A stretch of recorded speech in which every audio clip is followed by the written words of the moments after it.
ਮੈਂ ਡਾਕਟਰ ਕੇਰ ਸਿੰਘ ਤੁਹਾਡੇ ਵੱਲ ਜਦੋਂ ਆਉਣਾ ਹੈ ਤੇ ਨਾਲ ਹੀ ਮੇਰੇ ਅੰਦਰ ਇੱਕ ਭਵਿੱਖਮੁਖੀ ਸਵਾਲ ਖੜਾ ਹੁੰਦਾ ਹੈ ਕਿ ਜੇਕਰ ਪੰਜਾਬ ਨੇ ਨਵੇਂ ਸਿਰਿਓਂ ਅੱਗੇ ਤੁਰਨਾ ਹੋਵੇ ਤਾਂ ਮੂਲ ਏਜੰਡਾ ਕੀ ਹੋਵੇ, ਕਿਸ ਤਰ੍ਹਾਂ ਦੀ ਰੂਪਰੇਖਾ ਹੋਵੇ, ਕਿੰਨਾ ਨੁਕਤਿਆਂ ਦੇ ਉੱਤੇ ਇਹ ਉਸਰੇ, ਕਿਹੜੀਆਂ ਬੁਨਿਆਦੀ ਚੀਜ਼ਾਂ ਇਹਨੂੰ ਦਰਕਾਰ ਨੇ ਔਰ ਕਿਹੜੇ ਰਾਹ ਰਸਤੇ ਉਹਦੇ ਲਈ ਬਣਨ। ਰੰਧਾਵਾ ਸਾਹਿਬ ਬਿਲकुल ਤੁਸੀਂ ਠੀਕ ਹੈ ਨਾ। ਔਰ ਮੈਂ ਸਮਝਦਾ ਕਿ ਆਫਟਰ ਆਲ ਕੋਈ ਖੜੋਤ ਤੇ ਰਹਿੰਦੀ ਨਹੀਂ ਹੁੰਦੀ। ਮਨੁੱਖੀ ਸੁਭਾਅ ਇਹੀ ਹੈ ਕਿ ਅਸੀਂ ਜਦੋਂ ਇਹੋ ਜਿਹੀ ਖਿੜਕੀ 'ਚ ਫਸੇ ਹੁੰਦੇ ਆ ਤੇ ਮਨੁੱਖੀ ਸੁਭਾਅ ਇਹੋ ਜਿਹਾ ਹੈ, ਸੋਚ ਵੀ ਇਹੀ ਕਿ ਕੋਈ ਨਾ ਕੋਈ ਅਸੀਂ ਰਸਤਾ ਜ਼ਰੂਰ ਕੱਢਦੇ। ਇਹ ਮਨੁੱਖੀ ਫਿਰਤੀ ਹੈ ਕਿ ਅਸੀਂ ਲੱਭਣਾ ਹੈ ਰਸਤਾ, ਤੇ ਕੋਈ ਨਾ ਕੋਈ ਲੱਭਣਾ ਹੀ ਲੱਭਣਾ ਨਾ। ਇਹਦੇ ਵਿੱਚ ਅਸੀਂ ਸਿਆਸੀ ਤੌਰ ਤੇ ਤਾਂ ਮੈਨੂੰ ਲੱਗਦਾ ਹੈ ਕਿ 2-3 ਗੱਲਾਂ ਜਿਹੜੀਆਂ ਉਹ ਬਹੁਤ ਏਜੰਡੇ ਤੇ ਆਉਣ ਦੀ ਲੋੜ ਹੈ। ਕਿ ਜਿਹੜਾ ਸਿਆਸੀ ਪ੍ਰਚਲਨ ਹੈ ਨਾ ਜੀ, ਉਹ ਹੈ ਕੇਂਦਰੀਕਰਨ ਦਾ। ਇਹ ਤਾਕਤ ਕੇਂਦਰਿਤ ਹੋ ਜਾਂਦੀ ਹੈ, ਲੋਕ ਹਾਸ਼ੀਏ ਤੇ ਚਲੇ ਜਾਂਦੇ ਨੇ। ਲੋਕਾਂ ਨੂੰ ਕੇਂਦਰ ਵਿੱਚ ਕਿਵੇਂ ਲਿਆਂਦਾ ਜਾਏ, ਇੱਕ ਤੇ ਸਾਨੂੰ ਇਹਦੇ ਬਾਰੇ ਸੋਚਣ ਦੀ ਲੋੜ ਹੈਗੀ ਹੈ। ਸਾਡਾ ਪੁਆਇੰਟ ਇਹ ਹੋਣਾ ਚਾਹੀਦਾ ਹੈ ਕਿ ਸਿਆਸਤ ਵਿੱਚ ਲੀਡਰ MLA ਇਹ ਕੇਂਦਰ 'ਚ ਨਾ ਰਹਿਣ, ਲੋਕ ਕੇਂਦਰ 'ਚ ਕਿਵੇਂ ਆਉਂਦੇ ਜੀ। ਉਹਦੇ ਲਈ ਇੱਕ ਤੇ ਇਹ ਹੋ ਸਕਦੀ ਹੈ, ਚਾਹੇ ਅਮੈਂਡਮੈਂਟ ਕਰਨੀ ਪਏ, ਚਾਹੇ ਮੈਨੀਫੈਸਟੋ 'ਚ ਆਵੇ। ਮੈਂ ਸਮਝਦਾ ਕਿ ਆਪ ਨੇ ਇੱਕ ਜਿਹੜਾ ਪੁਆਇੰਟ ਲਿਆਂਦਾ ਸੀਗਾ ਕਿ ਕੈਂਡੀਡੇਟ ਦੀ ਚੋਣ ਜਿਹੜੀ ਹੈ ਉਹ ਹਲਕਾ ਵਾਰ ਹਲਕੇ ਦੇ ਲੋਕ ਜਿਹੜੇ ਹੈਗੇ ਆ ਪਾਰਟੀ ਦੇ, ਜਿਸ ਤਰ੍ਹਾਂ ਆਪਾਂ ਕਹਿੰਦੇ ਨੇ ਕਿ ਹੁੰਦੀ ਆ ਕਿ ਕੈਂਡੀਡੇਟ ਚੁਣੇ ਜਾਂਦੇ, ਅਮਰੀਕਾ 'ਚ ਵੀ ਚੁਣੇ ਜਾਂਦੇ ਹੈ, ਪ੍ਰਾਇਮਰੀਜ਼ ਹੁੰਦੀਆਂ ਜਿਹਨਾਂ ਨੂੰ ਆਪਾਂ ਕਹਿੰਦੇ ਕਿ ਕੈਂਡੀਡੇਟ ਉਹ ਥੋਪੇ ਨਾ ਜਾਣ, ਕੈਂਡੀਡੇਟ ਇਲਾਕੇ ਦੇ ਲੋਕਾਂ ਦੀ ਰਾਏ ਮੁਤਾਬਕ ਲੈ ਜਾਣ।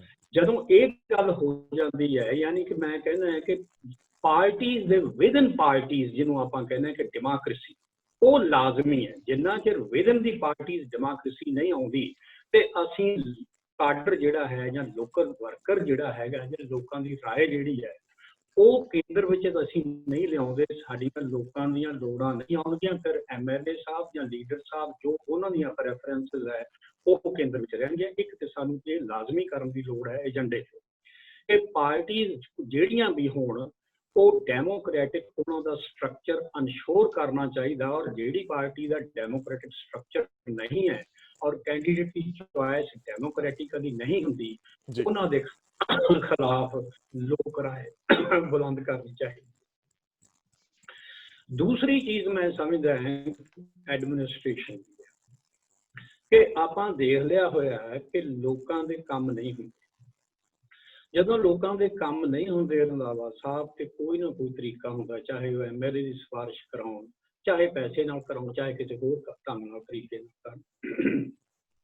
ਸੋ ਸਾਨੂੰ ਐਡਮਿਨਿਸਟ੍ਰੇਟਿਵ ਰਿਫਾਰਮ ਜਿਹੜੇ ਹੈ ਉਹ ਲਾਜ਼ਮੀ। ਜਿੰਨਾ ਚਿਰ ਉਹ ਨਹੀਂ ਹੁੰਦੇ ਕਿ ਰੂਟੀਨ ਦੇ ਕੰਮ ਜਿਹੜੇ ਸਾਡੇ, ਰੰਧਾਵਾ ਸਾਹਿਬ ਸੌਰੀ ਇੱਕ ਮਿੰਟ, ਤੁਸੀਂ ਪਾਣੀ ਪੀ ਲਓ ਜੀ।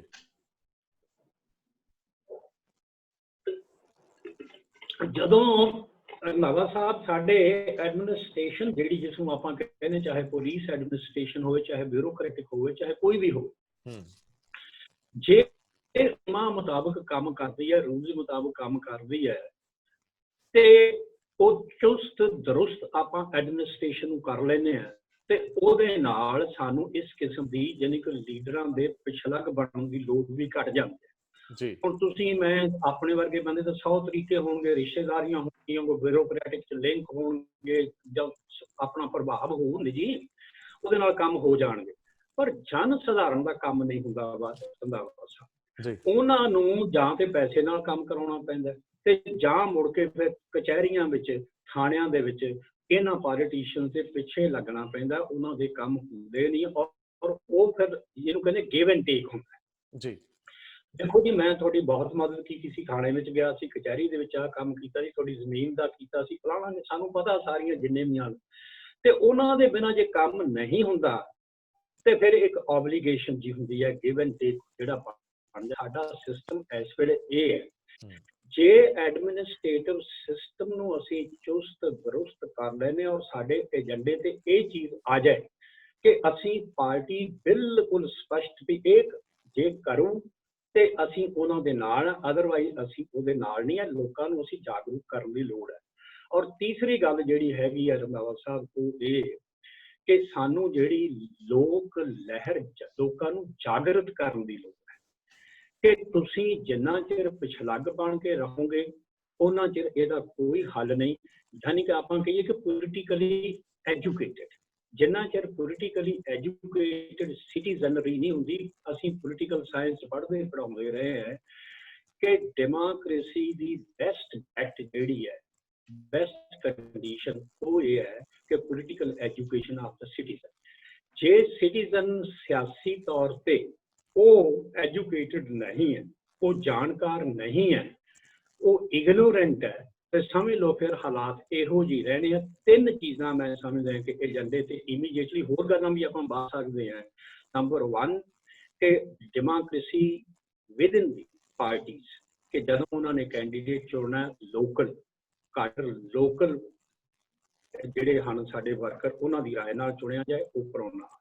ਦੂਸਰਾ ਐਡਮਿਨਿਸਟ੍ਰੇਸ਼ਨ ਦਾ, ਮੈਂ ਰਿਪੀਟ ਕਰ ਰਿਹਾ। ਤੀਸਰਾ ਪੋਲੀਟੀਕਲ ਐਜੂਕੇਸ਼ਨ ਆਮ ਜਨਤਾ ਦੀ ਕਰਨੀ ਪਏ। ਇਹ ਜ਼ਰੂਰੀ ਹੈ। ਇਹ ਏਜੰਡੇ ਤੇ ਲਿਆਏ ਜਾਣ ਤੇ ਸ਼ਾਇਦ ਅਸੀਂ ਇਹਦੇ ਵਿੱਚ ਕੁਝ ਥੋੜਾ ਜਿਹਾ ਹਾਲਾਤ ਬਦਲੀਏ। ਬਾਕੀ ਵੱਡੇ ਇਸ਼ੂ ਜਿਸ ਤਰ੍ਹਾਂ ਗਰੇਵਾਲ ਸਾਹਿਬ ਨੇ ਉਠਾਏ ਹੈ, ਇਕਨੋਮੀ ਦੇ ਵੀ ਹੈਗੇ ਆ, ਸੈਂਟਰ ਸਟੇਟ ਰਿਲੇਸ਼ਨ ਦੇ ਵੀ ਹੈਗੇ ਆ, ਉਹ ਵੱਡੇ ਸਵਾਲ ਜਿਹੜੇ ਉਹ ਖੜੇ ਰਹਿਣਗੇ। ਮੈਂ ਸਮਝਦਾ ਕਿ ਫੌਰੀ ਸਵਾਲ ਕੀ ਹੈ, ਇਮੀਡੀਏਟ, ਜੋ ਤੁਹਾਡੇ ਸਾਹਮਣੇ, ਉਹਨਾਂ ਨੂੰ ਇਮੀਡੀਏਟ ਸਵਾਲ ਤੇ ਅਸੀਂ ਹੱਲ ਕਰ ਲਈਏ। ਇਕਨੋਮੀ ਤੇ ਸਾਨੂੰ ਪਤਾ ਹੈ ਕਿ ਇੰਟਰਨੈਸ਼ਨਲ ਇਕਨੋਮੀ ਹੈ, ਗਲੋਬਲਾਈਜੇਸ਼ਨ ਹੋ ਚੁੱਕੀ ਹੋਈ ਹੈ, ਉਹਦੇ ਨਾਲ ਸਾਡੇ ਅਸੀਂ ਲਿੰਕ ਕੀਤੇ ਹੋਏ ਹੈ। ਅਸੀਂ ਕੋਈ ਇਕਾਨਮੀ ਸਾਡੀ ਕੋਈ ਵੱਖਰੀ ਨਹੀਂ ਹੋ ਜਾਂਦੀ, ਜਿਹੋ ਜਿਹੀ ਗਲੋਬਲ ਉਹਦੇ ਨਾਲ ਹੀ ਅਸੀਂ ਲਿੰਕ ਰਹਾਂਗੇ ਔਰ ਗਲੋਬਲ ਪੋਲਿਟਿਕਸ ਦੇ ਨਾਲ ਹੀ ਅਸੀਂ ਚੱਲਣਾ ਹੈ। ਉਹ ਇਸ਼ੂ ਬਹੁਤ ਵੱਡੇ ਹੈ, ਪਰ ਸਵਾਲ ਜਿਹੜੇ ਮੈਂ ਕਹਿੰਦਾ ਕਿ ਰੋਜ਼ਮਰਰਾ ਦੀ ਜ਼ਿੰਦਗੀ ਨਾਲ ਜਿਹੜੇ ਵਾਬਸਤਾ ਹਨ, ਤੁਹਾਡੇ ਮੇਰੇ ਵਰਗੇ ਹਰੇਕ ਬੰਦੇ ਦੇ ਨਾਲ ਹਨ, ਉਹਨਾਂ ਨੂੰ ਐਡਰੈਸ ਕਰਨ ਵਾਸਤੇ ਸਾਨੂੰ ਯਤਨ ਕਰਨੇ ਚਾਹੀਦੇ ਹੈ। ਸ਼ਾਇਦ ਇਹਦੇ ਨਾਲ ਸਿਆਸਤ ਦਾ ਕੁਝ ਜਿਹੜਾ ਧੁੰਦਲਕਾ ਉਹ ਸਾਫ਼ ਹੋ ਜਾਵੇ ਔਰ ਮੂੰਹ ਮੁਹਾਂਦਰਾ ਕੁਝ ਥੋੜਾ ਜਿਹਾ ਸਾਫ਼ ਹੋ ਸਕੇ। ਮੈਨੂੰ ਇਉਂ ਲੱਗਦਾ ਹੈ ਕਿ ਫੌਰੀ ਤੌਰ ਤੇ ਇਹ ਗੱਲਾਂ ਲੈਣ। ਮੈਂ ਪ੍ਰੋਫੈਸਰ ਰਜਿੰਦਰਪਾਲ ਸਿੰਘ ਬਰਾੜ ਜੀ ਨੂੰ ਇਹ ਪੁੱਛਣਾ ਹੈ ਕਿ ਬਰਾੜ ਸਾਹਿਬ, ਜੇ ਅੱਜ ਦੇ ਦਿਨ 'ਚ ਮੈਂ ਉਦਾਹਰਨ ਵਜੋਂ ਇਹ ਕਹਾਂ ਕਿ ਬਰਾੜ ਸਾਹਿਬ ਨੇ ਪੰਜਾਬ ਦੇ ਵਿੱਚ ਕੋਈ ਪੋਲੀਟੀਕਲ ਵੇਵ ਪੈਦਾ ਕਰਨੀ ਆ, ਜਾਂ ਤੁਸੀਂ ਕੋਈ ਪਾਰਟੀ ਐਸਟੈਬਲਿਸ਼ ਕਰਨੀ ਆ, ਜਾਂ ਤੁਸੀਂ ਸੱਤਾ ਹਥਿਆਉਣ ਲਈ ਕੋਈ ਤਰੀਕਾ ਅਪਣਾਉਣਾ ਹੈ, ਤੇ ਤੁਹਾਡੇ ਕੋਲ ਉਹ ਖਾਕਾ, ਉਹ ਪੈਮਾਨਾ ਕੀ ਆ? ਲੋਕਾਂ ਨੂੰ ਤੁਸੀਂ ਕੀ ਡਿਲੀਵਰ ਕਰਕੇ ਆਉਣਾ ਚਾਹੋਗੇ? ਦੇਖੋ, ਦੋ ਗੱਲਾਂ ਹੈਗੀਆਂ। ਇੱਕ ਤੇ ਇਹ ਕਿ ਜਿਹੜੀਆਂ ਜਦੋਂ ਪੋਲੀਟੀਕਲ ਪਾਰਟੀਆਂ ਥੱਲੇ ਜਾ ਰਹੀਆਂ ਤੇ ਉਹ ਤੇਜ਼ੀ ਨਾਲ ਦੋ ਚੀਜ਼ਾਂ ਤੋਂ ਵੀ ਯੂਥ ਨੂੰ ਬਚਾਉਣ ਦੀ ਬਹੁਤ ਜ਼ਰੂਰਤ ਹੈਗੀ ਆ। ਉਹ ਦੋ ਚੀਜ਼ਾਂ ਨੂੰ ਬਚਾਉਣ ਦੀ ਜ਼ਰੂਰਤ ਆ ਕਿ ਜਾਤ ਦੇ ਆਧਾਰ ਤੇ ਜਾਂ ਧਰਮ ਦੇ ਆਧਾਰ ਤੇ ਫਿਰ ਨਾ ਭੜਕਾ ਕੇ ਬੰਦਿਆਂ ਨੂੰ ਉਹਨਾਂ ਦੇ ਮੂਲ ਮੁੱਦਿਆਂ ਤੋਂ ਪਾਸੇ ਕੀਤਾ ਜਾਵੇ। ਇੱਕ ਤਾਂ ਇਹ ਸਮੱਸਿਆ ਦੇ ਨਾਲ ਵੀ ਸਾਨੂੰ ਨਜਿੱਠਣਾ ਪਊਗਾ। ਇਸ ਬਾਰੇ ਬੜਾ ਹੀ ਚੇਤੰਨ ਰਹਿਣ ਦੀ ਲੋੜ ਹੈਗੀ ਆ, ਕਿਉਂਕਿ ਭਾਵਨਾਵਾਂ ਬਹੁਤ ਛੇਤੀ ਭੜਕ ਜਾਂਦੀਆਂ ਨੇ ਤੇ ਜਾਤ ਦੇ ਆਧਾਰ ਤੇ ਬੰਦੇ ਸੰਗਠਿਤ ਬਹੁਤ ਹੁੰਦੇ ਆ। ਇਹ ਸਮੱਸਿਆ ਬਹੁਤ ਵੱਡੀ ਹੈਗੀ ਆ। ਪੰਜਾਬ ਦੇ ਵਿੱਚ 3-4 ਵਾਰੀ ਇਹਨੂੰ ਆਪਾਂ ਭੁਗਤ ਚੁੱਕੇ ਹਾਂ। ਦੂਜੀ ਜਿਹੜੀ ਗੱਲ ਕਿ ਖਾਕਾ ਕੀ ਹੋਵੇ, ਤਾਂ ਸਾਡੇ ਕੋਲ ਦੋ ਹੀ ਚੀਜ਼ਾਂ ਨੇ ਕਿ ਇੱਕ ਸਾਡੇ ਕੋਲੇ ਮਨੁੱਖੀ ਸਾਧਨ ਨੇ ਤੇ ਇੱਕ ਐਗਰੀਕਲਚਰ ਆ। ਤੇ ਐਗਰੀਕਲਚਰ ਦਾ ਜਿਹੜਾ ਮੌਜੂਦਾ ਰੂਪ ਆ, ਇਹਦੇ ਤੋਂ ਸਾਨੂੰ ਅੱਗੇ ਵਧਣਾ ਪਊਗਾ ਕਿ ਅਸੀਂ ਐਗਰੀਕਲਚਰ ਦੀ ਪ੍ਰੋਡਕਸ਼ਨ ਤੋਂ ਅੱਗੇ ਉਹਦੀ ਪ੍ਰੋਸੈਸਿੰਗ ਵੱਲ ਜਾਈਏ। ਤੇ ਪ੍ਰੋਸੈਸਿੰਗ ਵੱਲ ਜਾਣ ਲਈ ਸਾਨੂੰ ਉਹਦੀ ਤਿਆਰੀ ਕਰਨੀ ਪਊਗੀ। ਉਹਦੇ ਲਈ ਹੀ ਸਾਨੂੰ ਸਕੀਮਾਂ ਬਣਾਉਣੀਆਂ ਪਈਆਂ, ਉਹਦੇ ਲਈ ਯੂਥ ਨੂੰ ਟ੍ਰੇਨਡ ਕਰਨਾ ਪਊਗਾ। ਦੂਜਾ ਜਿਹੜਾ ਹੈਗਾ ਕਿ ਸੇਵਾਵਾਂ ਦੇ ਸੈਕਟਰ ਦੇ ਵਿੱਚ ਕੰਮ ਕਰਨ ਦੇ ਲਈ ਸਿੱਖਿਆ ਬੁਨਿਆਦੀ ਚੀਜ਼ ਹੈਗੀ ਆ। ਤੇ ਜਿਹੜੀ ਸਿੱਖਿਆ ਬੁਨਿਆਦੀ ਚੀਜ਼ ਹੈਗੀ ਆ, ਉਹ ਸਿੱਖਿਆ ਦੇ ਸਿੱਖ ਕੇ ਬੰਦੇ ਦਾ ਭਾਵ ਸਿਰਫ ਇਹ ਹੀ ਨਹੀਂ ਕਿ ਉਹ ਸਿਰਫ ਪੰਜਾਬ 'ਚ ਸਰਕਾਰੀ ਨੌਕਰੀ ਕਰੂਗਾ, ਉਹ ਸਾਰੇ ਕਾਸੇ ਲਈ ਪੰਜਾਬ ਨੂੰ ਵੀ ਟ੍ਰੇਨਡ ਫੋਰਸ ਦੇਊਗਾ ਤੇ ਉਹ ਵਿਦੇਸ਼ਾਂ ਦੇ ਵਿੱਚ ਵੀ ਟ੍ਰੇਨਡ ਫੋਰਸ ਦੇਊਗਾ। ਜਿਹੜੀ ਗਰੇਵਾਲ ਸਾਹਿਬ ਗੱਲ ਕਰਦੇ ਨੇ, ਉਹਦਾ ਧੁਰਾ ਜਿਹੜਾ ਆਖਰ ਯੂਥ ਨੇ ਤੇ ਵਿਦਿਆਰਥੀਆਂ ਨੇ ਬਣਨਾ ਹੈ। ਤੇ ਖੇਤੀਬਾੜੀ ਤੇ ਸਿੱਖਿਆ ਤੋਂ ਇਲਾਵਾ ਹੋਰ ਸਾਡੇ ਕੋਲੇ ਕੋਈ ਖੇਤਰ ਹੀ ਨਹੀਂ ਕਿ ਜਿਨ੍ਹਾਂ ਦਾ ਅਸੀਂ ਬਹੁਤਾ ਵਿਕਾਸ ਕਰ ਸਕੀਏ। ਜੀ ਜੀ ਉਪਭੋਗਤਾ ਜਿਹੜਾ ਪੱਧਰ ਪਹੁੰਚ ਚੁੱਕਿਆ ਹੈਗਾ, ਉਸ ਪੱਧਰ ਤੱਕ ਹੁਣ ਵਿਸ਼ਵ ਦੇ ਪੱਧਰ ਤੇ ਅਸੀਂ ਹੋਰ ਭਾਰੇ ਉਦਯੋਗਾਂ ਦੇ ਵਿੱਚ ਨਹੀਂ ਜਾ ਸਕਦੇ। ਜਿਸ ਤਰ੍ਹਾਂ ਦਾ ਪੰਜਾਬ ਦਾ ਖਿੱਤਾ ਛੋਟਾ ਹੈ, ਜਿਸ ਕਿਸਮ ਦੀ ਇੱਥੇ ਹੁਣ ਦੀ ਇਨਫਰਾਸਟ੍ਰਕਚਰ ਆ, ਤੇ ਸਿੱਖਿਆ ਤੇ ਖੇਤੀ ਦੋ ਤੋਂ ਧਿਆਨ ਤੋਂ ਇਲਾਵਾ ਹੋਰ ਕਿਸੇ ਚੀਜ਼ ਤੇ ਅਸੀਂ ਧਿਆਨ ਨਹੀਂ ਦੇ ਸਕਦੇ। ਦੋ ਚੀਜ਼ਾਂ ਦੇ ਉੱਤੇ ਜ਼ੋਰ ਦੇਣਾ ਤੇ ਦੋ ਚੀਜ਼ਾਂ ਤੋਂ ਬਚਾਉਣਾ ਹੈ। ਬਚਾਉਣਾ ਹੈਗਾ ਕਿ ਜਾਤ ਦੇ ਜਾਂ ਧਰਮ ਦੇ ਆਧਾਰ ਤੇ ਮੁੜ ਕੇ ਲੀਡਰ ਫਿਰ ਚਲਾ ਕੇ ਵੋਟਾਂ ਲੈ ਕੇ ਪੁਰਾਣਾ ਸਟੇਟਸ ਕੋ ਰੱਖਣ ਦੇ ਵਿੱਚ ਕਾਮਯਾਬ ਨਾ ਹੋ ਸਕਣ, ਤੇ ਸਿੱਖਿਆ ਤੇ ਜਿਹੜੀ ਐਗਰੀਕਲਚਰ ਆ ਉਹ ਜਿਸ ਪੜਾਅ ਤੇ ਹੁਣ ਇਸ ਪੜਾਅ ਦੇ ਨਾਲ ਇਹਦਾ ਕੁਝ ਨਹੀਂ ਬਣਨਾਗਾ। ਇਹਨੂੰ ਨਵੇਂ ਪੜਾਅ ਦੇ ਵਿੱਚ ਲਿਜਾਣ ਦੇ ਲਈ ਸਾਨੂੰ ਭਵਿੱਖ ਦੀ ਯੋਜਨਾਬੰਦੀ ਕਰਨੀ ਪਵੇਗੀ। ਅੱਛਾ ਡਾਕਟਰ ਗਰੇਵਾਲ, ਜਿਵੇਂ ਡਾਕਟਰ ਕੇਰ ਸਿੰਘ ਨੇ ਬਹੁਤ ਜਿਹੜੀਆਂ ਗੱਲਾਂ ਕਹੀਆਂ, ਇਹ ਵਾਕਈ ਇਹ ਪ੍ਰਾਇਮਰੀ ਚੀਜ਼ਾਂ ਨੇ, ਇਹਨਾਂ ਨੂੰ ਕੀਤੇ ਬਿਨਾ ਸੰਭਵ ਨਹੀਂ ਕੁਝ ਵੀ। ਮੈਂ ਜੇ ਤੁਹਾਡੇ ਕੋਲ ਬੁਨਿਆਦੀ 5 ਚੀਜ਼ਾਂ ਪੁੱਛਾਂ ਕਿ ਜੇ ਕੋਈ ਨਵੀਂ ਪਾਰਟੀ, ਕੋਈ ਨਵੀਂ ਵਿਚਾਰਧਾਰਾ, ਕੋਈ ਨਵੀਂ ਲਹਿਰ ਉੱਠੇ ਤੇ ਉਹਨੂੰ ਪਹਿਲੀਆਂ ਕਿਹੜੀਆਂ 5 ਚੀਜ਼ਾਂ ਤੇ ਫੋਕਸ ਕਰਨ ਦੀ ਲੋੜ ਆ? ਮੈਂ ਤਾਂ ਅਕਸਰ ਕਹਿਣਾ ਹੁੰਦਾ ਹੈ ਕਿ ਅਸੀਂ ਡਰ 'ਚ ਜੀਂਦੇ ਆ, ਸਾਨੂੰ ਪੋਲੀਟੀਸ਼ੀਅਨਸ ਡਰ ਦੇ ਕੇ ਰੱਖਦੇ ਆ ਕਿ ਫਲਾਣੇ ਦੀ ਸਰਕਾਰ ਆ ਚੱਲੀ ਆ, ਆਉਣ ਦੇ ਸਾਡੀ ਸਰਕਾਰ। ਇਹ ਜੁਮਲੇ ਹਵਾ 'ਚ ਤੈਰਦੇ ਰਹਿੰਦੇ ਆ। ਬੰਦੇ ਨੂੰ ਲੱਗਦਾ ਯਾਰ ਜੇ ਉਹਨਾਂ ਦੀ ਸਰਕਾਰ ਆ ਗਈ, ਐਵੇਂ ਕਿਤੇ ਨਿਆਣੇ ਦੀ ਵੈਰੀਫਿਕੇਸ਼ਨ ਖਰਾਬ ਹੋ ਜਾਊ, ਪੁਲਿਸ ਵੈਰੀਫਿਕੇਸ਼ਨ ਆਈ ਹੋਊਗੀ, ਪਾਸਪੋਰਟ ਬਣਨ ਵਾਲਾ ਹੈ, ਇੰਜ ਲੱਗਦਾ ਕਿ ਸਾਡੀ ਨਿਸ਼ਾਨਦੇਹੀ ਹੋਣ ਵਾਲੀ ਹੈ ਜ਼ਮੀਨ ਦੀ, ਵੱਟ ਇੱਧਰ ਪੰਗਾ ਹੈ, ਸਾਡੇ ਮੂਹਰਿਓਂ ਜਿਹੜੀ ਗਲੀ ਲੰਘਦੀ ਆ ਕਿਤੇ ਫੁੱਟ ਥਾਂ ਸਾਡਾ ਨਾ ਵੜ ਲੈਣ। ਸੋ ਉਹ ਡਰ ਪੋਲੀਟੀਸ਼ੀਅਨਸ ਨੇ ਪਾ ਕੇ ਰੱਖਿਆ। ਔਰ ਪੁਲਿਸ ਰਿਫਾਰਮਸ ਵਰਗੀਆਂ ਚੀਜ਼ਾਂ ਬੜੀਆਂ ਜ਼ਰੂਰੀ ਨੇ। ਔਰ ਦੂਜੀ ਗੱਲ, ਜਿਹੜਾ ਸਾਡਾ ਪ੍ਰਸ਼ਾਸਨਿਕ ਢਾਂਚਾ ਹੈ ਉਹ ਵੀ ਸਾਡੇ ਖਿਲਾਫ ਭੁਗਤਦਾ ਹੈ, ਔਰ ਸਾਰੇ ਦਾ ਸਾਰਾ ਪੋਲੀਟੀਸ਼ੀਅਨਸ ਦੀ ਜੇਬ 'ਚ ਰਹਿੰਦਾ ਹੈ।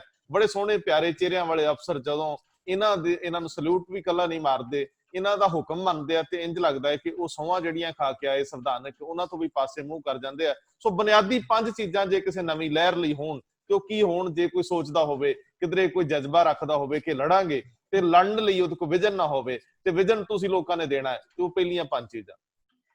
ਰੰਧਾਵਾ ਸਾਹਿਬ, ਮੈਨੂੰ ਤੁਹਾਡੇ ਸਵਾਲ ਨੂੰ 2 ਹਿੱਸਿਆਂ 'ਚ ਵੰਡ ਕੇ ਗੱਲ ਕਰੂੰਗਾ। ਪਹਿਲਾ ਤਾਂ ਇਹ ਆ ਕਿ ਜਿਵੇਂ ਡਾਕਟਰ ਸਾਹਿਬ ਨੇ ਕਿਹਾ, ਡਾਕਟਰ ਕੇਰ ਸਿੰਘ ਨੇ, ਬਹੁਤ ਵਧੀਆ ਗੱਲ ਆ ਕਿ ਅਗਰ ਇਹ 3 ਚੀਜ਼ਾਂ ਹੋ ਜਾਂਦੀਆਂ ਨੇ, ਇਹਦੇ ਵਿੱਚ ਮੈਂ 1-2 ਚੀਜ਼ਾਂ ਹੋਰ ਵੀ ਜੋੜ ਸਕਦਾ। ਜਿਵੇਂ ਸਪੋਜ਼ ਡੈਮੋਕ੍ਰੇਟਾਈਜੇਸ਼ਨ ਆ, ਪਾਰਟੀ ਦੇ ਇੰਟਰਨਲ ਸਟਰਕਚਰ ਦੇ ਵਿੱਚ ਡੈਮੋਕ੍ਰੇਸੀ ਹੋਵੇ, ਤੇ ਮੇਰਾ ਖਿਆਲ ਆ ਇਹ ਉਹ ਡ੍ਰੀਮ ਆ ਜਿਹੜਾ ਸਭ ਤੋਂ ਡਿਫਿਕਲਟ। ਮਤਲਬ ਸਾਰਾ ਦੁਨੀਆ ਸਭ ਕੁਝ ਹੋ ਸਕਦਾ, ਪਰ ਡੈਮੋਕ੍ਰੇਟਾਈਜੇਸ਼ਨ ਕਿਵੇਂ ਲਿਆਉਣੀ ਆ? ਸੈਂਟਰਲ ਜਿਹੜਾ ਪਾਰਟੀ ਦੇ ਇੰਟਰਨਲ ਸਟਰਕਚਰ ਦੇ ਵਿੱਚ ਜਿਹੜੀ ਸੈਂਟਰਲਾਈਜੇਸ਼ਨ ਆ, ਉਹਨੂੰ ਕਿਵੇਂ ਖਤਮ ਕਰਨਾ, ਇਹ ਆਪਣੇ ਆਪ ਦੇ ਵਿੱਚ ਬਹੁਤ ਵੱਡਾ ਮਸਲਾ। ਮੈਨੂੰ ਇਹ ਬਹੁਤ ਵਾਰ ਲੱਗਦਾ ਇਹ ਅਨਅਚੀਵੇਬਲ, ਇਹ ਅਚੀਵ ਹੀ ਨਹੀਂ ਕੀਤਾ ਜਾ ਸਕਦਾ ਛੇਤੀ, ਕਿਉਂਕਿ ਅਸੀਂ ਮਤਲਬ ਇਸ ਕਿਸਮ ਦੀ ਸੈਂਟਰਲਾਈਜੇਸ਼ਨ ਵੱਲ ਨੂੰ ਪਾਰਟੀਆਂ ਦੇ ਅੰਦਰ ਵੱਧ ਰਹੇ ਆ। ਕੇਂਦਰੀਕਰਨ ਇੱਕ, ਚਲੋ ਖੈਰ ਇਸ ਲੰਮਾ ਨਹੀਂ ਮੈਂ ਜਾਣਾ। ਫਿਰ ਐਡਮਿਨਿਸਟ੍ਰੇਟਿਵ ਰਿਫਾਰਮਸ, ਜਿੱਥੋਂ ਤੱਕ ਗੱਲ ਆ, ਤੇ ਐਡਮਿਨਿਸਟ੍ਰੇਸ਼ਨ ਆ ਜਿਹੜੀ ਸਾਡੀ ਸਾਰੀ ਦੀ ਸਾਰੀ ਬਿਊਰੋਕ੍ਰੈਟਿਕ ਐਡਮਿਨਿਸਟ੍ਰੇਸ਼ਨ ਆ, ਉਹ ਜਿੰਨਾ ਮੈਂ ਮਤਲਬ ਬਿਊਰੋਕ੍ਰੇਸੀ ਨਾਲ ਡੀਲ ਕਰਕੇ ਦੇਖਿਆ, ਉਹ ਸਟੇਟਸ ਕੋ ਤੋਂ ਅੱਗੇ ਕਦੇ ਵੀ ਚੱਲਣ ਲਈ ਤਿਆਰ ਨਹੀਂ ਹੁੰਦੇ। ਬਹੁਤ ਸਾਰੀਆਂ ਉਹਨਾਂ ਦੀਆਂ ਪ੍ਰੋਬਲਮਸ ਨੇ। ਬਿਊਰੋਕ੍ਰੇਸੀ ਆਪਣੇ ਆਪ ਦੇ ਵਿੱਚ ਪ੍ਰੋਬਲਮ ਆ। ਬਿਊਰੋਕ੍ਰੇਟਾਈਜੇਸ਼ਨ ਤੇ ਜਿਹੜੀ ਡੈਮੋਕ੍ਰੇਟਾਈਜੇਸ਼ਨ ਆ, ਇਹ 2 ਆਪੋਜ਼ਿਟ ਡਾਇਰੈਕਸ਼ਨ 'ਚ ਚੱਲ ਰਹੀਆਂ ਚੀਜ਼ਾਂ ਨੇ। ਜੇ ਤੁਸੀਂ ਮਤਲਬ ਡੈਮੋਕ੍ਰੇਟਾਈਜੇਸ਼ਨ ਕਰੋਗੇ ਤਾਂ ਬਿਊਰੋਕ੍ਰੇਟ ਮਤਲਬ ਜਿਹੜੀ ਬਿਊਰੋਕ੍ਰੇਸੀ ਦੇ ਰਿਫਾਰਮਸ ਕੋਈ ਮੀਨਿੰਗ ਰੱਖਦੇ, ਮਤਲਬ ਵਾਈਸ ਵਰਸਾ ਹੈ। ਇਸੇ ਤਰ੍ਹਾਂ ਜਿਹੜੀ ਪੋਲੀਟੀਕਲ ਐਜੂਕੇਸ਼ਨ ਆ ਜਿਹੜੀ ਲੋਕਾਂ ਦੀ, ਤੇ ਉਹ ਆਪਣੇ ਆਪ ਦੇ ਵਿੱਚ ਮਸਲਾ ਹੈਗਾ, ਜਿਹਦੇ ਤੇ ਮੈਂ ਅੱਗੇ ਹੁਣ ਗੱਲ ਕਰਾਂਗਾ। ਕਿਸ ਕਿਸਮ ਦੀ ਪੋਲੀਟੀਕਲ ਐਜੂਕੇਸ਼ਨ ਦੀ ਲੋੜ ਆ, ਤੇ ਉਹ ਕਿਹੜੀਆਂ ਚੀਜ਼ਾਂ ਨੇ ਜਿਹੜੀਆਂ, ਜਿਵੇਂ ਤੁਹਾਡੇ ਕਹਿਣ ਮੁਤਾਬਕ ਜਿਹੜੀ ਨਵੀਂ ਪੋਲੀਟੀਕਲ ਪਾਰਟੀ ਬਣਦੀ ਆ ਉਹਨੂੰ ਸਾਹਮਣੇ ਰੱਖਣ ਦੀ ਲੋੜ ਆ। ਇਹਦੇ ਵਾਸਤੇ ਸਭ ਤੋਂ ਪਹਿਲਾਂ ਸਾਨੂੰ ਇਹ ਦੇਖਣਾ ਪਊਗਾ ਕਿ ਜਿਹੜੀ ਪੋਲੀਟੀਕਲ ਪਾਰਟੀ ਬਣਦੀ ਆ ਉਹਨੇ ਕਿਹਦੇ ਇੰਟਰਸਟ ਦੇਖਣੇ ਨੇ। ਜਿਵੇਂ ਮੈਂ ਕਹਿੰਦਾ ਜਿਹੜੀ ਅਕਾਲੀ ਦਲ ਆ, ਉਹ ਪੰਜਾਬ ਦੇ ਵਿੱਚ ਬੇਸਿਕਲੀ ਜਾਂ ਮਤਲਬ ਬਹੁਤ ਸਾਰੇ ਉਹਨੇ ਮਤਲਬ ਜੱਟ ਸਿੱਖਾਂ ਦੇ ਜਾਂ ਐਗਰੀਕਲਚਰ ਦੇ ਜਾਂ ਮਤਲਬ ਇਸ ਕਿਸਮ ਦੇ ਇੰਟਰਸਟ ਦੇਖੇ ਨੇ। ਇਸੇ ਤਰ੍ਹਾਂ ਹਰੇਕ ਪੋਲੀਟੀਕਲ ਪਾਰਟੀ ਦੀ ਇੱਕ ਕੰਸਟੀਚੁਐਂਸੀ ਹੁੰਦੀ ਹੈ, ਕੋ ਸਾਰਾ ਕੁਝ। ਹੁਣ ਮੈਂ ਕਹਿੰਦਾ ਵੀ ਜਿਹੜੀ ਆਉਣ ਵਾਲਾ ਜਿਹੜਾ ਟਾਈਮ ਆ, ਜਿਵੇਂ ਡਾਕਟਰ ਰਜਿੰਦਰਪਾਲ ਉਹਨਾਂ ਨੇ ਕਿਹਾ ਸੀ, ਇਹ ਯੂਥ ਦਾ ਟਾਈਮ ਆ। ਯੂਥ ਕੀ ਆ? ਪਹਿਲੀ ਗੱਲ ਤਾਂ ਮੈਂ ਕਹਿੰਦਾ ਇਹ ਯੂਥ ਨਾਲੋਂ ਵੀ ਵੱਧ ਇਹ ਜਿਹੜਾ ਟਾਈਮ ਆ, ਇਹ ਵਿਦਿਆਰਥੀ ਦਾ ਟਾਈਮ ਆ, ਸਟੂਡੈਂਟ ਦਾ ਟਾਈਮ ਆ, ਜਿਹੜਾ ਆਉਣ ਵਾਲਾ ਟਾਈਮ ਆ। ਸਭ ਤੋਂ ਵੱਧ ਅਗਰ ਕੋਈ ਸਫਰ ਕਰ ਰਿਹਾ ਇਸ ਵੇਲੇ, ਉਹ ਆਮ ਲੋਕ ਨਹੀਂ ਸਫਰ ਕਰ ਰਹੇ, ਉਹ ਵਿਦਿਆਰਥੀ ਕਰ ਰਿਹਾ। ਮਤਲਬ ਉਹਦੀ ਅਨਐਮਪਲਾਇਡ ਆ, ਉਹ ਅਨਐਮਪਲਾਇਬਲ ਆ, ਉਹ ਸਭ ਤੋਂ ਵੱਧ ਉਹ ਮਾਨਸਿਕ ਉਹਦਾ ਸ਼ਿਕਾਰ ਆ ਉਹ ਸੰਤੁਲਨ ਦਾ। ਮਤਲਬ ਸਭ ਤੋਂ ਵੱਧ ਅਗਰ ਕੋਈ ਸਫਰ ਕਰ ਰਿਹਾ ਤਾਂ ਉਹ ਵਿਦਿਆਰਥੀ ਆ। ਵਿਦਿਆਰਥੀ ਆ ਜਿਹੜਾ ਉਹ ਸਿਰਫ ਉਹ ਨਹੀਂ ਹੈ ਜਿਹੜਾ ਮਤਲਬ ਪਹਿਲੀ ਜਮਾਤ ਤੋਂ ਲੈ ਕੇ ਕੋਈ PhD ਤੱਕ ਪੜ੍ਹ ਰਿਹਾ। ਅੱਜ ਦੇ ਟਾਈਮ ਦੇ ਵਿੱਚ ਜਿਹੜਾ ਵਰਕ ਆ ਇਹ ਐਜੂਕੇਸ਼ਨ ਆ ਉਹ ਹੁਣ ਤੋਂ ਬਾਅਦ ਇਮੀਡੀਏਟਲੀ ਜੁੜਨ ਜਾ ਰਹੀ ਆ।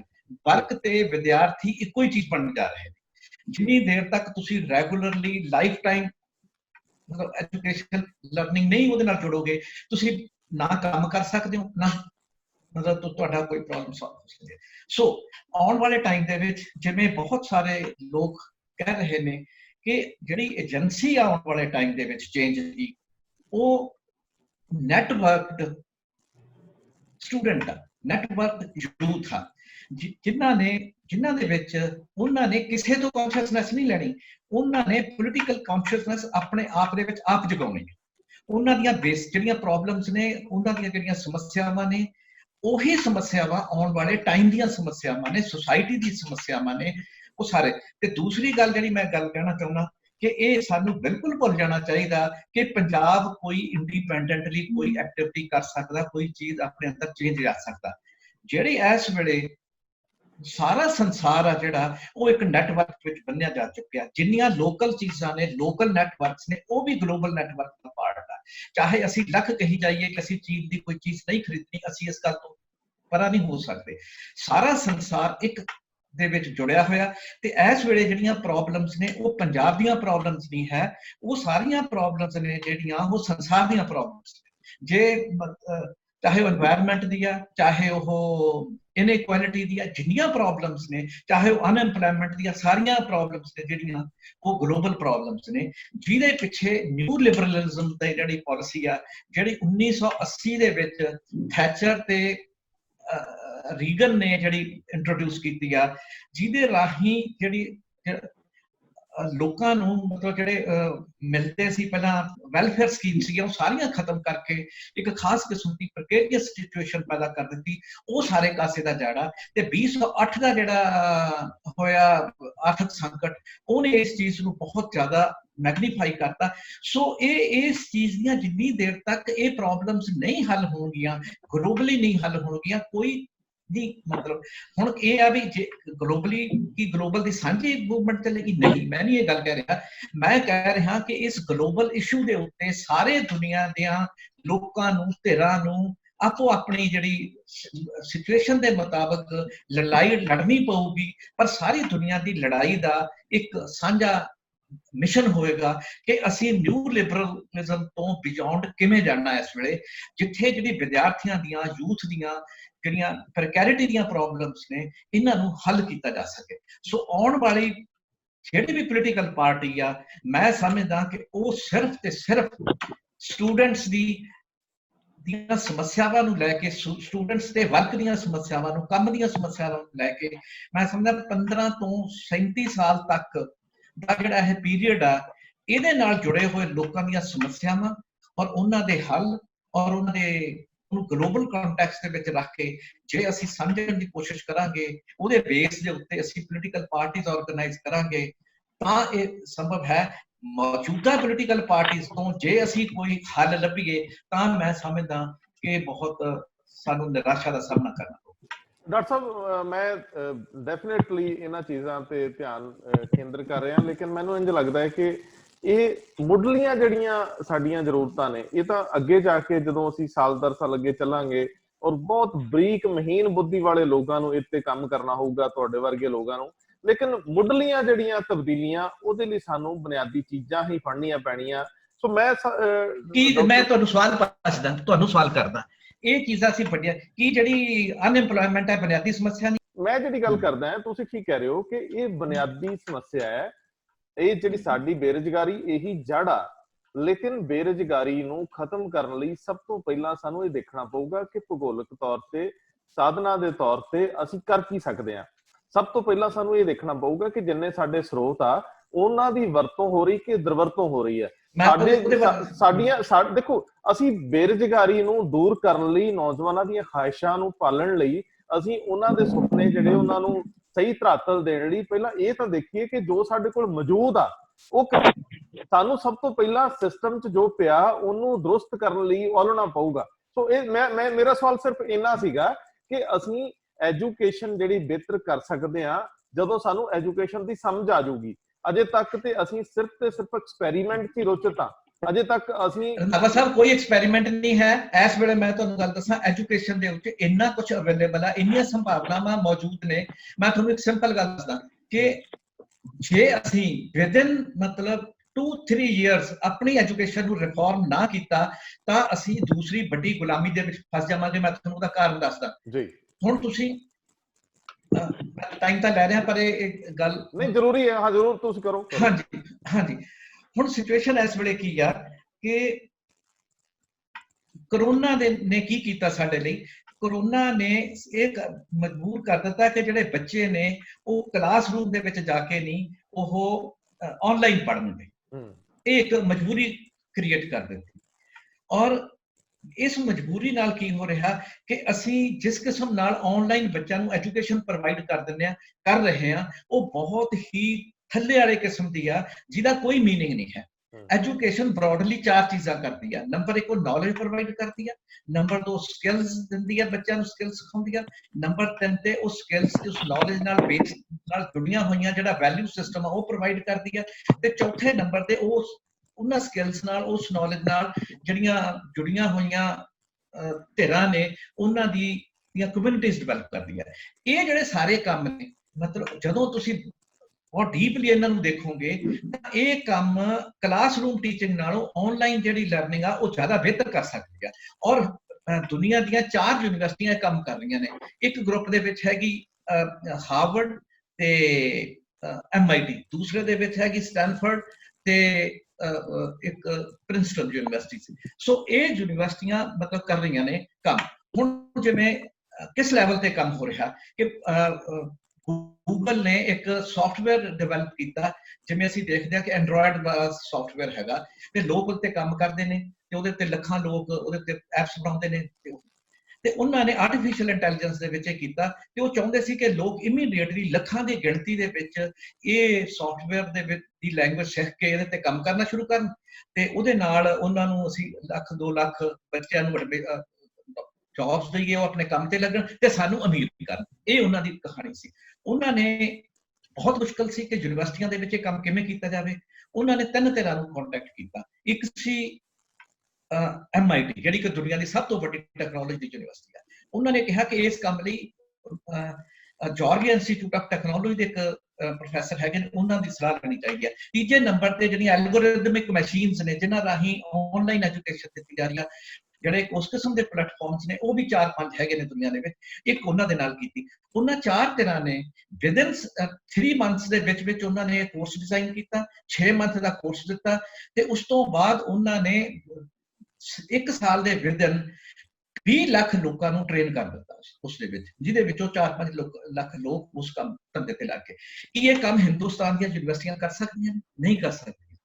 ਮੈਂ ਡਾਕਟਰ ਸਾਹਿਬ ਦੇਖੋ, ਮੈਂ MIT ਮੈਂ ਸਵਾਲ ਲੈਵਾਂ। ਹਾਂਜੀ, ਮੈਂ MIT, ਹਾਰਵਰਡ, ਮੈਂ ਬੋਸਟਨ ਦੇ ਉਹ ਦਰਿਆ ਦੇ ਉੱਤੇ ਬੜਾ ਟਹਿਲਿਆ।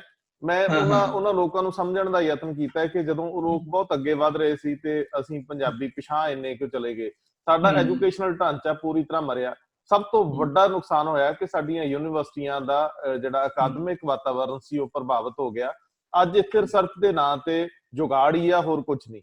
ਸੋ ਖੋਜ ਭਾਵੇਂ ਪੰਜਾਬੀ ਚ ਹੋ ਰਹੀ ਹੈ ਤੇ ਭਾਵੇਂ ਮਾਈਕਰੋਬਾਇਓਲੋਜੀ ਚ ਹੋ ਰਹੀ ਹੈ ਤੇ ਭਾਵੇਂ ਨੈਨੋ ਟੈਕਨੋਲੋਜੀ ਚ ਹੋ ਰਹੀ ਹੈ, ਅਸੀਂ ਉਹ ਕੋਈ ਮਿਆਰ ਨਹੀਂ ਸਥਾਪਿਤ ਕਰ ਸਕੇ। ਸਵਾਲ ਉਸ ਤੋਂ ਵੀ ਵੱਡਾ ਹੈ ਕਿ ਕੀ ਅਸੀਂ ਹੁਣ ਜਿੱਥੇ ਖੜੇ ਆ ਇਹਦੇ ਵਿੱਚ ਅਸੀਂ ਅਮਰੀਕਨ ਯੂਨੀਵਰਸਿਟੀਜ਼ ਵਰਗਾ ਮਿਆਰ ਕਾਇਮ ਕਰ ਸਕਦੇ ਹਾਂ? ਇੱਕ ਦੂਜਾ ਵੀ ਪਹਿਲੂ ਆ, ਅਜੇ ਤਾਂ ਅਸੀਂ ਤੁਰਨਾ ਸਿੱਖਣਾ ਹੈ। ਅਸੀਂ ਬੋਲਟ ਵਾਂਗ ਜਿਹੜੀ 100 ਮੀਟਰ ਨਹੀਂ ਲਾ ਸਕਦੇ, ਸੋਚ ਨਹੀਂ ਸਕਦੇ। ਤੀਜਾ ਸਵਾਲ ਹੈ ਕਿ MIT ਦੇ ਉਹ ਵੱਡੇ ਥੰਮਲਿਆਂ ਦੇ ਥੱਲੇ ਬਹਿ ਕੇ ਜਦੋਂ ਮੈਂ ਉਹਦੇ ਅੰਕੜੇ ਪੜ੍ਹਦਾ ਸੀ ਕਿ ਉੱਥੇ ਸਭ ਤੋਂ ਜ਼ਿਆਦਾ ਖੁਦਕੁਸ਼ੀ ਦਾ ਰੇਟ ਆ, ਜਦੋਂ ਦੁਨੀਆ ਭਰ ਦੇ ਸਭ ਤੋਂ ਖੂਬਸੂਰਤ ਚਿਹਰੇ, ਸਾਡੇ ਦੇਸ਼ ਦਾ ਸਭ ਤੋਂ ਨੰਬਰ 1 ਤੇ ਆਇਆ CBSE ਦਾ ਵਿਦਿਆਰਥੀ ਉੱਥੇ ਖੁਦਕੁਸ਼ੀ ਇਸ ਕਰਕੇ ਕਰ ਲੈਂਦਾ ਕਿ ਉਹ 100ਵੇਂ ਸਥਾਨ ਤੇ ਜਾ ਪੈਂਦਾ ਹੈ। ਇਹ ਉਹ ਤਣਾਅ ਤੇ ਉਹ ਮੁਸ਼ਕਲਾਂ ਵੀ ਵੱਖਰੀ ਤਰ੍ਹਾਂ ਦੀਆਂ ਨੇ। ਸੋ ਮੈਂ ਤੁਹਾਡੇ ਵੱਲ ਪਰਤਦਾ, ਮੈਨੂੰ ਇੱਕ ਜਿਹੜਾ ਸਾਡਾ ਸਵਾਲ ਸੀ ਉਹ ਲੈ ਲੈਣ ਦਿਓ ਜੀ। ਔਰ ਮੈਂ ਡਾਕਟਰ ਕੇਰ ਸਿੰਘ ਜਾਂਦੇ ਜਾਂਦੇ ਇਹ ਪੁੱਛਣਾ ਹੈ, ਇਸ ਤੋਂ ਬਾਅਦ ਮੈਂ ਇੱਕ ਲਾਸਟ ਪੁੱਛਣਾ ਹੈ ਜਿਹੜੀ ਗੱਲ ਸਾਡੀ ਅਧੂਰੀ ਰਹਿ ਗਈ ਹੈ ਗਰੇਵਾਲ ਸਾਹਿਬ ਨਾਲ। ਮੈਂ ਡਾਕਟਰ ਕੇਰ ਸਿੰਘ ਆਪ ਜੀ ਨੂੰ ਪੁੱਛਣਾ ਚਾਹੂੰਗਾ ਕਿ ਇਹ ਸਾਰਾ ਜੇ ਇਹਨੂੰ ਕਨਕਲੂਡ ਕਰਨਾ ਹੋਵੇ, ਇਹਨੂੰ ਵਾਈਂਡ ਅਪ ਵਾਲੇ ਸ਼ਬਦ ਤੁਹਾਡੇ ਤੋਂ ਲੈਣੇ ਹੋਣ ਤੇ ਕੀ ਕਹੋਗੇ? ਰੰਧਾਵਾ ਸਾਹਿਬ ਗੱਲਾਂ ਬਿਲਕੁਲ ਹੀ ਠੀਕ ਕਹੀਆਂ, ਵਿਜ਼ਨਰੀ ਹੈ ਸਾਡੇ ਗਰੇਵਾਲ ਸਾਹਿਬ।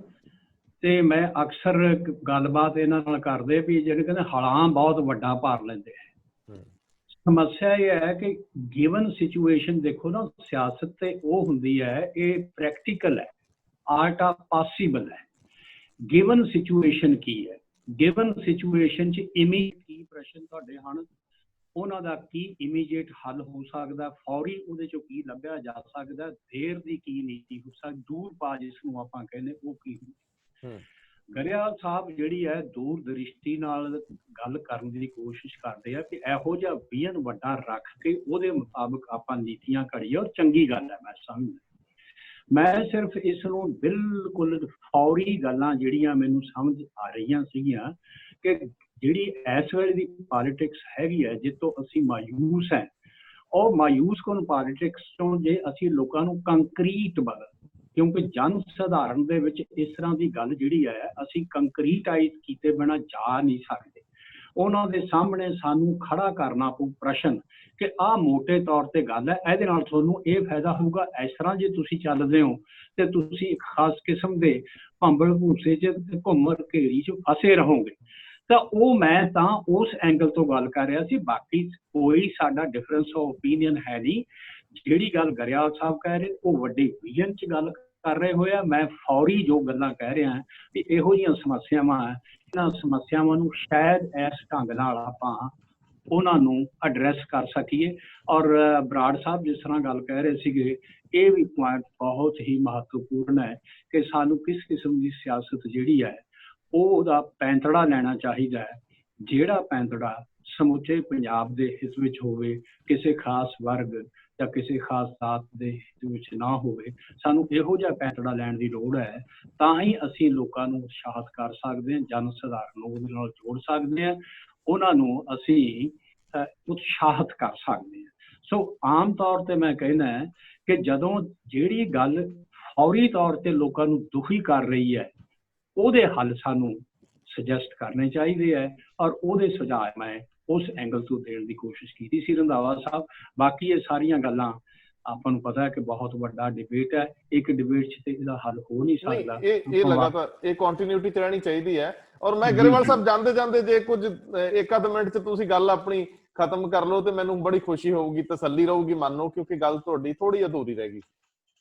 ਦੇਖੋ, ਮੈਂ ਡਾਕਟਰ ਕੇਰ ਸਿੰਘ ਨਾਲ ਮੇਰਾ ਬਹੁਤ ਪਿਆਰ ਹੈ, ਬਹੁਤ ਅਸੀਂ ਆਪਸ ਵਿੱਚ ਹੀ, ਤੇ ਡਾਕਟਰ ਰਜਿੰਦਰਪਾਲ, ਅਸੀਂ ਮੈਂ ਜਿਹੜੀ ਗੱਲ ਕਰ ਰਿਹਾ ਸੀ, ਜਿਵੇਂ ਡਾਕਟਰ ਕੇਰ ਸਿੰਘ ਉਹਨਾਂ ਨੇ ਗੱਲ ਕੀਤੀ ਆ ਕਿ ਸਾਨੂੰ ਫੌਰੀ ਗੱਲ ਉਹਨਾਂ ਗੱਲਾਂ ਵੱਲ ਧਿਆਨ ਦੇਣਾ ਦੀ ਲੋੜ ਹੈ ਜਿਹੜੀਆਂ ਫੌਰੀ ਹੋ ਸਕਣ।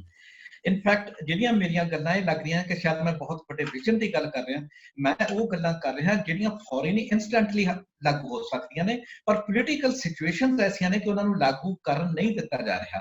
ਸਾਡੇ ਕੋਲ ਉਹ ਸਾਰੀਆਂ ਟੈਕਨੋਲੋਜੀਜ਼, ਉਹ ਸਾਰੀਆਂ ਸੁਵਿਧਾਵਾਂ, ਉਹ ਸਾਰੇ ਨੈਟਵਰਕਸ ਅਵੇਲੇਬਲ ਨੇ ਜਿਨ੍ਹਾਂ ਦੀ ਮੈਂ ਗੱਲ ਕਰ ਰਿਹਾ। ਸਿਰਫ ਤੇ ਸਿਰਫ ਜਿਹੜੀਆਂ ਪੋਲੀਟੀਕਲ ਪਾਰਟੀਆਂ ਨੇ ਉਹ ਆਪਣੀ ਪ੍ਰੈਜ਼ੈਂਟ ਜਿਹੜੀ ਉਹਨਾਂ ਦੀ ਡੋਮੀਨੈਂਸ ਆ ਉਹਨੂੰ ਕਾਇਮ ਰੱਖਣ ਲਈ ਸਾਨੂੰ ਨਹੀਂ ਕਰਨ ਦੇ ਰਹੇ।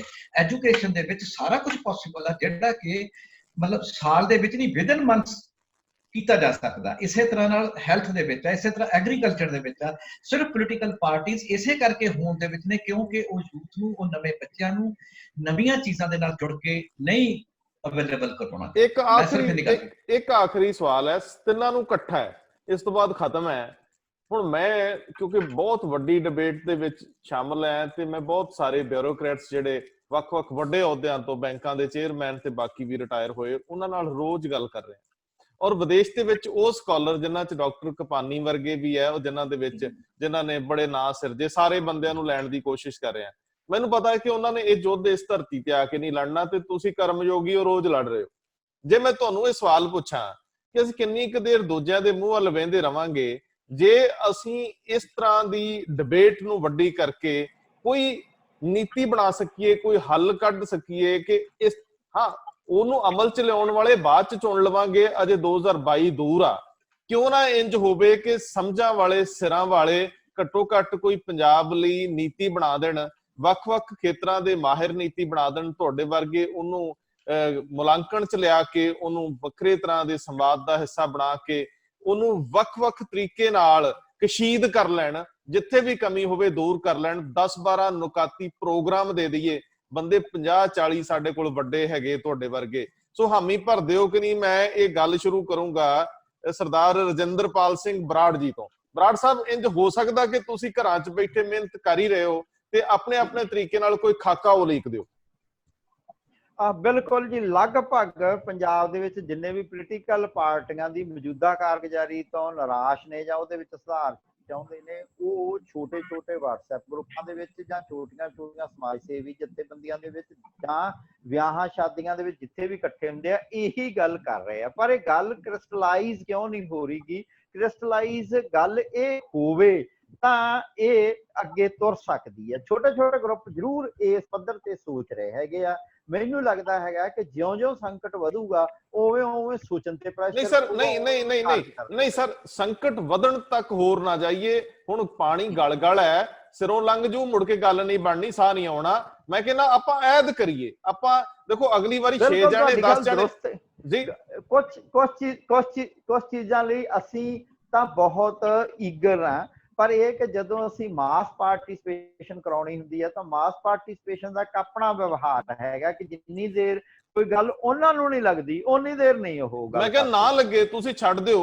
ਤੁਸੀਂ 4 ਹੋ, 4 ਤੋਂ ਅੱਗੇ ਅਗਲੀ ਵਾਰੀ 10 ਹੋ ਸਕਦੇ ਆ, 20 ਹੋ ਸਕਦੇ, 50 ਹੋ ਸਕਦੇ ਆ। ਘੱਟੋ ਘੱਟ ਸਾਡੀ ਸਾਰਿਆਂ ਦੀ ਹੋਂਦ ਹਸਤੀ ਹੈਗੀ ਆ। ਅਸੀਂ ਮਰਖਪ ਤਾਂ ਨਹੀਂ ਗਏ, ਅਸੀਂ ਦੂਜਿਆਂ ਵੱਲ ਕਿਉਂ ਦੇਖੀਏ? ਡਾਕਟਰ ਕੇਰ ਸਿੰਘ, ਅਸੀਂ ਆਸ ਕਰ ਸਕਦੇ ਆ ਤੁਸੀਂ ਚੰਗੇ ਪ੍ਰਸ਼ਾਸਕ ਸਾਬਤ ਹੋਏ ਹੋ ਤੇ ਤੁਹਾਡੀ ਗੱਲ 'ਚ ਸ਼ਾਲੀਨਤਾ ਬੜੀ ਆ ਤੇ ਤੁਹਾਡੇ ਨੁਕਤੇ ਬੜੇ ਕਾਰਾਮਦ ਨੇ। ਆਸ ਕਰ ਸਕਦੇ ਆ ਕਿ ਹੁਣ ਤੁਸੀਂ ਬੁੱਢੇ ਹੋ ਗਏ ਹੋ? ਇਹ ਵੀ ਦੱਸ ਦਿਓ।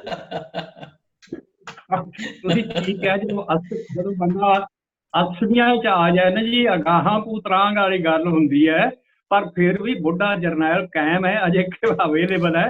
ਅਸੀਂ ਆਪਸ ਚ ਗੱਲਬਾਤ ਕਰਦੇ ਹੀ ਰਹਿੰਦੇ ਹਾਂ। ਦੇਖੋ ਰੰਧਾਵਾ ਸਾਹਿਬ ਜੀ, ਅਸੀਂ ਦੇਖੋ ਬਰਾੜ ਸਾਹਿਬ, ਗਰੇਵਾਲ ਸਾਹਿਬ, ਡਾਕਟਰ ਬਲਕਾਰ ਸਿੰਘ ਹੁਣੇ, ਅਸੀਂ ਜਿਹੜੇ ਸਾਡੇ ਦੋਸਤਾਂ ਦਾ ਇੱਕ ਸਰਕਲ ਹੈ, ਉਹਦੇ ਵਿੱਚ ਅਕਸਰ ਅਸੀਂ ਚਰਚਾ ਕਰਦੇ ਰਹਿੰਦੇ ਹਾਂ ਔਰ ਮੀਟਿੰਗਸ ਕਰਦੇ ਰਹਿੰਦੇ ਹਾਂ ਵੀ ਕੋਈ ਨਾ ਕੋਈ ਭਾਈ ਇਹਦਾ ਬੰਨ੍ਹ ਨੂੰ ਬੰਨ੍ਹਣ ਦਾ ਯਤਨ ਕਰੀਏ।